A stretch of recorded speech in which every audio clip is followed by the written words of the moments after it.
El correísmo presentó un pedido de juicio político contra la fiscal Diana Salazar, acusándola de incumplimiento de funciones. Samantha. ¿Qué tal, Andrea? Esto por varios casos de investigación y en la seguridad de sus funcionarios. Hasta ahora el proceso no tiene el respaldo de otras bancadas.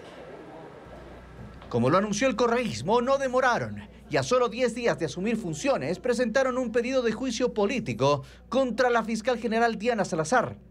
La legisladora de la Revolución Ciudadana, Gisela Garzón, entregó la solicitud de manera digital con el respaldo de su bloque. Acusa a la fiscal de un supuesto incumplimiento de funciones en temas de seguridad y en casos como León de Troya, INA Papers, entre otros. No solo que no ha precautelado la integridad de sus propios funcionarios, sino además en casos donde ha tenido que ver el narcotráfico, no ha tomado nada de decisiones, ni ha tomado ningún correctivo, ni nada por el estilo.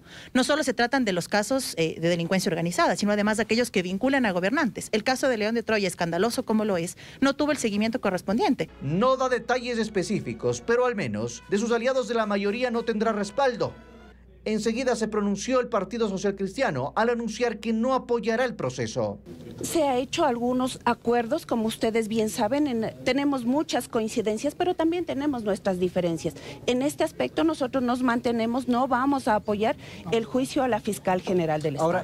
De la bancada oficialista, ya el presidente de la República dijo hace varios días que no respaldará un proceso de ese tipo. Los bloques de minoría también mostraron su rechazo. No era sorpresa porque sabemos que siempre van a buscar impunidad, siempre van a buscar amnistías. Apoyaremos a esa mujer valiente, a esa mujer digna que está tratando de salvarnos a este país de la corrupción. La fiscal general también se pronunció sobre esta pretensión del correísmo. En su cuenta de X dijo: finalmente, aunque de nuevo sin sustento, pudieron dar el primer paso en su desesperada búsqueda de impunidad, y solo sobre el terreno político, ya que ni las mentiras ni los inventos les funcionaron. Y de nuevo, no lo lograrán. Mi compromiso sigue siendo con la justicia. E incluyó un comunicado de su institución, la Fiscalía, en el que reiteran aquello y señalan que la funcionaria sabrá mostrar las pruebas suficientes en su defensa, frente al que consideran un nuevo ataque.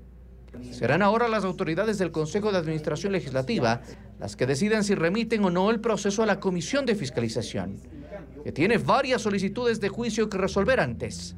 Aunque el correísmo ya advirtió que sin interpelantes, por ser del anterior periodo, el que esos procesos sigan es difícil. Revolución Ciudadana quiere avanzar en el juicio a la fiscal general, aun cuando el resto de bancadas se lo han rechazado y han dicho que no darán sus votos. Y hoy está convocado el Pleno de la Asamblea para la posesión del nuevo Contralor General del Estado. Pero bueno, esta organización política no da puntada sin dedal. Cuidado, y esta agenda propia empieza a minar la nueva Asamblea. Lenin. Hola Fernando, Samantha, vamos a revisar las actuaciones, lo previsto por parte de la Asamblea Nacional con el jurista Ramiro García Falconi. Doctor García, buenos días, bienvenido a Contacto Directo. Buenos días, Lenin, muchas gracias por la invitación. Un saludo para todos los televidentes. La Revolución Ciudadana no esperó mucho para arremeter contra la fiscal Diana Salazar, lo habían anunciado. Si no tienen los votos para censurarla, doctor, ¿a qué juegan?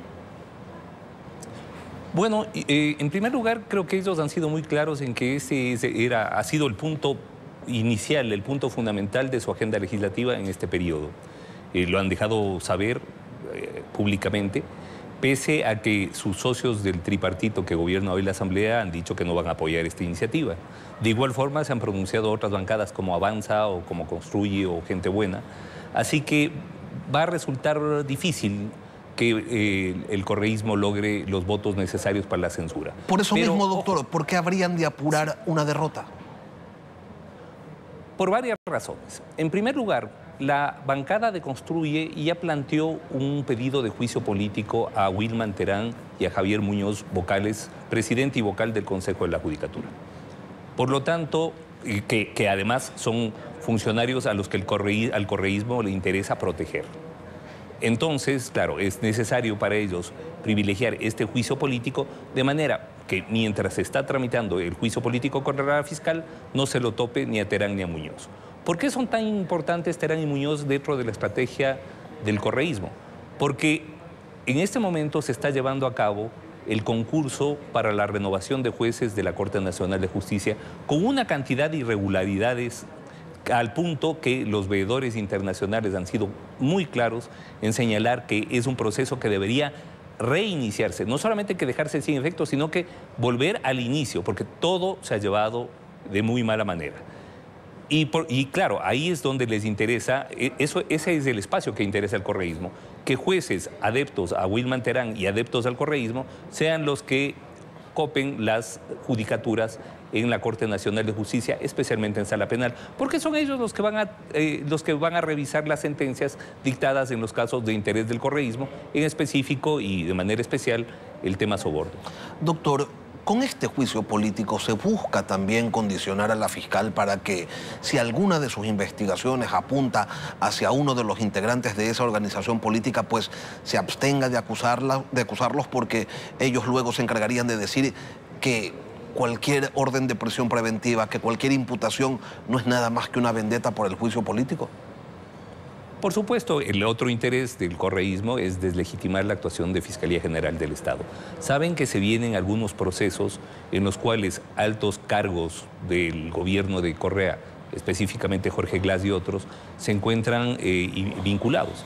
Así que, obviamente, lo que les va a interesar es minar la credibilidad de la fiscal, deslegitimar sus actuaciones y de esa manera deslegitimar cualquier procesamiento o imputación que se pueda realizar en contra de las personas de los allegados a Rafael Correa. ¿Esta agenda particular del correísmo podría tener algún tipo de consecuencia en el pacto legislativo entre Revolución Ciudadana, socialcristianos y el gobierno? Bueno, yo creo que la primera parte del acuerdo, que fue el reparto de comisiones, ya se la dio. En esta segunda parte, evidentemente el correísmo va a jugar con la necesidad del gobierno y del país de una nueva legislación económica, sobre todo. Y, por supuesto, ahí va a tratar de pescar a río revuelto las circunstancias, el momento adecuado para poder colar sus pretensiones respecto de este juicio político.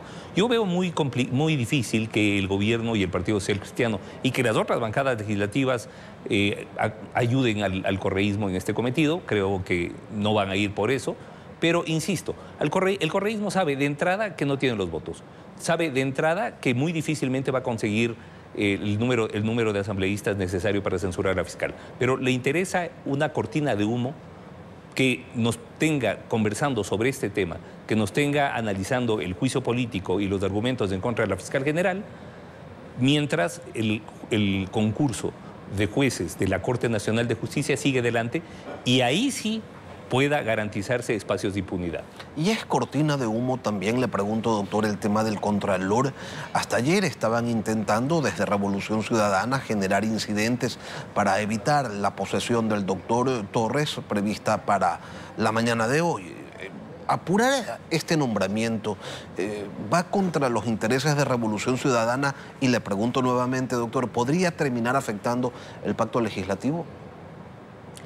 Mire, bueno, este es un pacto legislativo que nace de la coyuntura, que no tiene un trasfondo ideológico en absoluto, que simplemente nace de la necesidad de del gobierno y de un par de partidos políticos de cooptar espacios en la Asamblea Nacional. Y obviamente pues es un pacto que no tiene, digamos, ninguna solidez ideológica, ni estructural, ni política. ¿Luce sólido, doctor? ¿Luce sólido? Luce sólido por lo Yo flexible que es, porque se estira y no se rompe.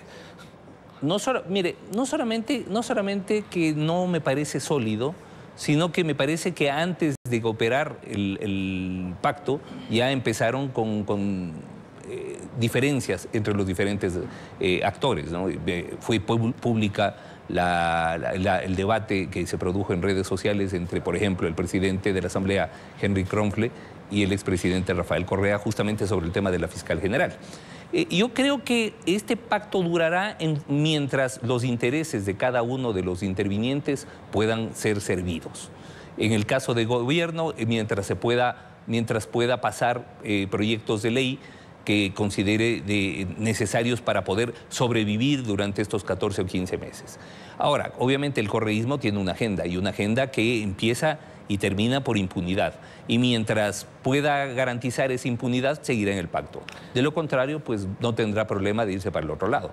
Ahora, sobre el caso del Contralor General que usted me preguntaba hace un momento, yo creo que ahí también se evidencian las diferencias entre los intervinientes en este pacto, porque ya se ha convocado para el día de hoy a la posesión, mientras que el correísmo el día de ayer estaba dando patadas de ahogado, tratando de incidentar este tema y de generar alguna circunstancia que puede impedir justamente esta posesión. Yo lo veo muy difícil, creo que el tema del Contralor termina hoy. Por supuesto, al correísmo esto no le gusta. Condujeron el concurso de manera que privilegiaban a dos candidatos que evidentemente eran muy allegados a ellos. Las cosas no se les dio por diferentes razones, especialmente porque en el examen final la diferencia fue abismal entre estos candidatos y el candidato Torres que ganó. Así que creo que muy difícilmente van a poder hacer nada más que insisto, el pataleo frente a un concurso que ya está terminado y sobre el que solamente cabe ya la formalidad de la posesión. Bueno, una mayoría legislativa tan amplia como la que tiene el correísmo con socialcristianos y con el gobierno podrían terminar subyugando en cualquier momento a cualquier funcionario so pena de censurarlo y destituirlo. Sí, pero a ver, los procesos políticos son relativamente largos para un periodo legislativo tan corto. Recordemos que este legislativo dura 14, 15 meses. Un proceso legislativo, un juicio político, un proceso de fiscalización política no dura menos de 5 o 6 meses entre la tramitación en la comisión de fiscalización y el pleno. Así que difícilmente veo que puedan, que este legislativo pueda extorsionar a un funcionario, más aún si es que ese funcionario actúa correctamente. Porque, ojo, al correísmo no le interesa la actuación correcta de los funcionarios, le interesa una actuación que garantice impunidad, que es otra cosa. La pregunta es, ¿estará el gobierno y el Partido Social Cristiano sintonizados en esa lógica? Espero que no. Un tema más, doctor. En la agenda legislativa pues se ha colado para mañana la reactivación del juicio político contra Guillermo Lasso. ¿Tiene sustento jurídico? Mire, yo lo veo muy complejo porque la Constitución es muy clara cuando regula el juicio político al presidente y vicepresidente y habla de de que podrá ser enjuiciado políticamente cuando se encuentre en funciones. Pues creo que es evidente que Guillermo Lasso no se encuentra en funciones, por lo tanto, ese problema de legalidad y de constitucionalidad va a ser muy difícil de saltar. Veamos, y hasta el antecedente de Jorge Glass, además, ¿no? Sí, además con un antecedente de Jorge Glass, que no se lo pudo enjuiciar políticamente porque ya había dejado de ser vicepresidente.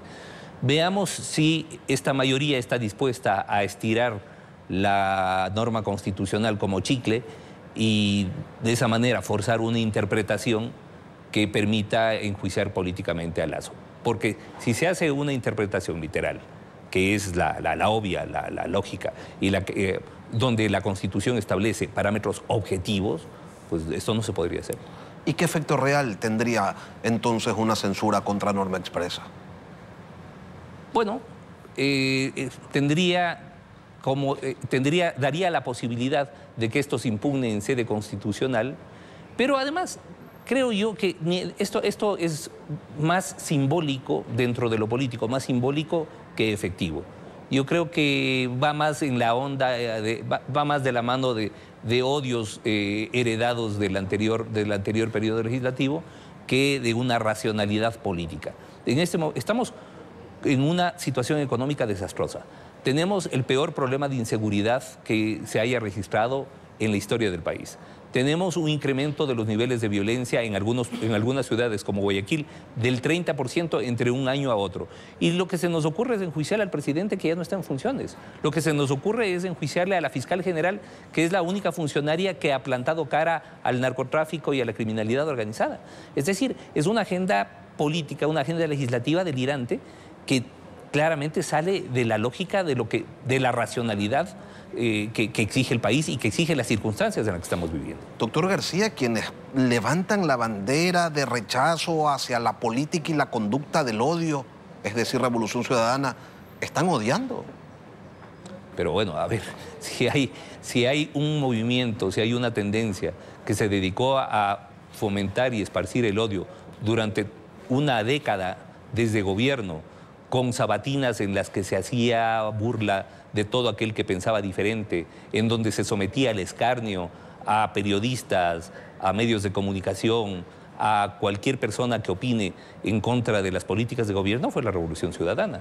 Si hay un partido que ha manejado una narrativa claramente basada en el odio, en nuestra venganza, en el que ya no tendrán donde esconderse, en el que vamos a volver y vamos a ver qué hacen, es decir, toda la narrativa, todo el framing que plantea la Revolución Ciudadana políticamente es una narrativa muy violenta, es una narrativa muy agresiva, es una narrativa muy de odio. Y sin embargo, ellos asumen o han tratado de asumir el papel de víctimas del odio político. Odio político, imagínense, teníamos gente procesada por llevar monigotes, teníamos periodistas o caricaturistas procesados porque se consideraba que su caricatura no era real, entre comillas. Teníamos medios de comunicación que eran sometidos al escarnio público semanalmente, con rotura de periódicos, etc. Teníamos cadenas nacionales en donde se trataba de influir en casos como, por ejemplo, en los 10 del Luluncoto, y lo digo porque yo fui abogado de varios de ellos y lo viví esto en primera fila, en donde se trataba de influir diariamente en las decisiones judiciales dirigidos hacia lograr condenas en contra de estas personas. Entonces, luego de esto, hablar de odio, hablar de ser víctimas de odio, a mí me parece que se necesita mucha cara dura para eso, ¿no? Y bueno, pues de eso también hay políticos que son representantes, que tienen franquicia. Ramiro García, jurista, gracias por atender a nuestra invitación. Muchas gracias.